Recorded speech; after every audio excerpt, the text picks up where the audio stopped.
इश्क दी वांग समंदर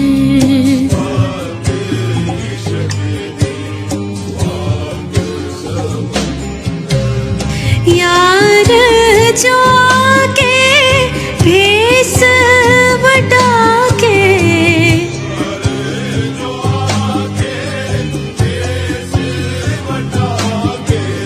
चोरन कर